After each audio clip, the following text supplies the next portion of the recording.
రాజకీయాల్లో ఒక సామాన్య కార్యకర్త స్థాయి నుంచి దేశంలోని అత్యంత కీలకమైన మంత్రిత్వ శాఖలను శాసించే స్థాయికి ఎదగడం అంటే సామాన్యమైన విషయం కాదు.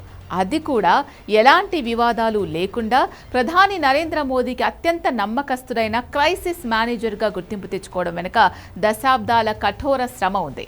అవును, మనం మాట్లాడుకుంటోంది కేంద్ర మాజీ మంత్రి, ఒడిశా పవర్ఫుల్ లీడర్ ధర్మేంద్ర ప్రధాన్ గురించి. ఒక సాధారణ కాలేజ్ రోజుల్లో విద్యార్థి నేతగా ప్రస్థానాన్ని ప్రారంభించిన ఆయన ఢిల్లీ పీఠంలో అంతటి పవర్ఫుల్ నేతగా ఎలా ఎదిగారు?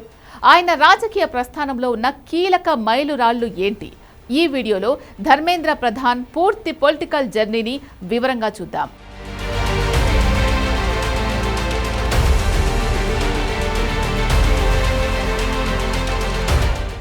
ధర్మేంద్ర ప్రధాన్ జూన్ 26, 1969న ఒడిశాలోని తాల్చేర్లో జన్మించారు. ఆయన తండ్రి దేవేంద్ర ప్రధాన్ కూడా భారత రాజకీయాల్లో చురుగ్గా ఉంటూ మాజీ కేంద్ర మంత్రిగా సేవలందించారు. తండ్రి అడుగుజాడల్లోనే రాజకీయాలపై ఆసక్తి పెంచుకున్న ధర్మేంద్ర ప్రధాన్ ఒడిశాలోని ప్రతిష్టాత్మక ఉత్కల్ యూనివర్సిటీ నుంచి ఆంథ్రోపాలజీలో మాస్టర్స్ డిగ్రీ పూర్తి చేశారు. అయితే ఆయన అసలు రాజకీయ ప్రస్థానం 1983లో తాల్చేర్ కాలేజ్లో చదువుతున్న రోజుల్లోనే ప్రారంభమైంది.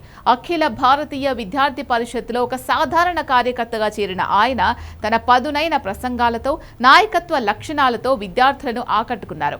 ఈ క్రమంలోనే 1985లో తాల్చేర్ కాలేజ్ స్టూడెంట్స్ యూనియన్ ప్రెసిడెంట్గా ఘన విజయం సాధించారు.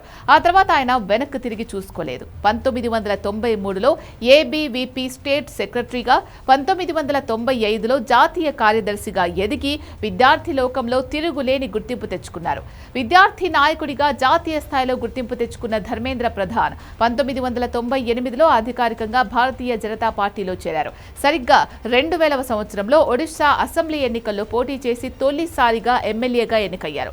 శాసనసభ్యుడిగా అసెంబ్లీలో ప్రజా సమస్యలపై ఆయన వినిపించిన గొంతుకు గాను ఒడిశా అసెంబ్లీలోనే అత్యుత్తమ శాసనసభ్యుడిగా ఉత్కళమణి గోపబంధు ప్రతిభా సన్మాన్ అవార్డును అందుకున్నారు. ప్రధాన ప్రతిభను గుర్తించిన బీజేపీ అధిష్టానం 2001లో ఆయనను ఒడిశా బీజేపీ యువజన విభాగం అధ్యక్షుడిగా, 2002లో బీజేపీ జాతీయ కార్యదర్శిగా నియమించింది. ఇక 2004లో ఆయన రాజకీయ జీవితంలో పెద్ద మలుపు తిరిగింది. 14వ లోక్సభ ఎన్నికల్లో ఎంపీగా గెలిచి తొలిసారి పార్లమెంట్లో అడుగుపెట్టడమే కాకుండా అదే ఏడాది భారతీయ జనతా యువ మోర్చా జాతీయ అధ్యక్షుడిగా దేశవ్యాప్తంగా యువతను పార్టీ వైపు తిప్పడంలో కీలక పాత్ర పోషించారు.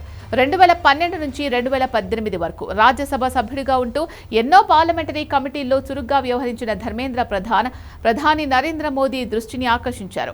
నమ్మకానికి, కష్టపడే తత్వానికి కేర్ ఆఫ్ అడ్రస్ గా నిలిచిన ఆయనకు సెప్టెంబర్ 2017లో మోదీ తన కేబినెట్లో అత్యంత కీలకమైన పెట్రోలియం మరియు సహజ వాయువుల శాఖతో పాటు నైపుణ్య అభివృద్ధి శాఖల బాధ్యతలు అప్పగించారు.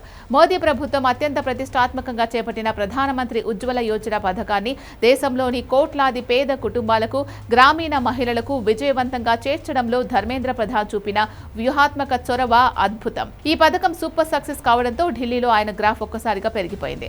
ఆ తర్వాత 2019లో మోదీ రెండోసారి అధికారంలోకి వచ్చాక కూడా పెట్రోలియంతో పాటు స్టీల్ శాఖ మంత్రిగా ఆయన అదనపు బాధ్యతలు నిర్వహించారు. ధర్మేంద్ర ప్రధాన్ పొలిటికల్ కెరియర్లో జూలై 7, 2021న మరో కీలక మైలురాయి నమోదైంది. దేశ భవిష్యత్తును మార్చే కేంద్ర విద్యాశాఖ పగ్గాను మోదీ ఆయన చేతిలో పెట్టారు. భారతదేశంలో దశాబ్దాల తర్వాత తీసుకొచ్చిన సరికొత్త జాతీయ విద్యా విధానం 2020ను దేశవ్యాప్తంగా క్షేత్రస్థాయికి తీసుకెళ్లడంలో ఆయన విద్యాశాఖ మంత్రిగా ఎంతో శ్రమించారు. ఇక 2024 సార్వత్రిక ఎన్నికల్లో ఒడిశాలోని సంబల్పూర్ లోక్సభ స్థానం నుంచి భారీ మెజార్టీతో విజయం సాధించి జూన్ 9, 2024న వరుసగా రెండోసారి కూడా కేంద్ర కేబినెట్ విద్యాశాఖ మంత్రిగా ప్రమాణ స్వీకారం చేశారు. ఏ విద్యార్థి పరిషత్ కార్యకర్తగా ప్రస్థానం మొదలుపెట్టారో అదే విద్యార్థి లోకానికి సంబంధించిన దేశ అత్యున్నత విద్యా వ్యవస్థను శాసించే స్థాయికి చేరడం ఆయన నిలకడైన రాజకీయ ప్రయాణానికి నిదర్శనం. ఒడిశాలోని ఒక చిన్న పట్టణంలో విద్యార్థి నేతగా మొదలై దేశ రాజధాని ఢిల్లీలో మోదీ కేబినెట్లో అత్యంత కీలకమైన, నమ్మకస్తుడైన మంత్రిగా ఎదిగిన ధర్మేంద్ర ప్రధాన్ జీవిత ప్రయాణం ఎంతో మంది యువ రాజకీయ నేతలకు ఒక కేస్ స్టడీ లాంటిది. ఎన్నో పార్లమెంటరీ కమిటీలలో వివిధ శాఖల మంత్రిగా ఆయన దేశానికి అందించిన సేవలు రాజకీయ చరిత్రలో నిలిచిపోతాయి.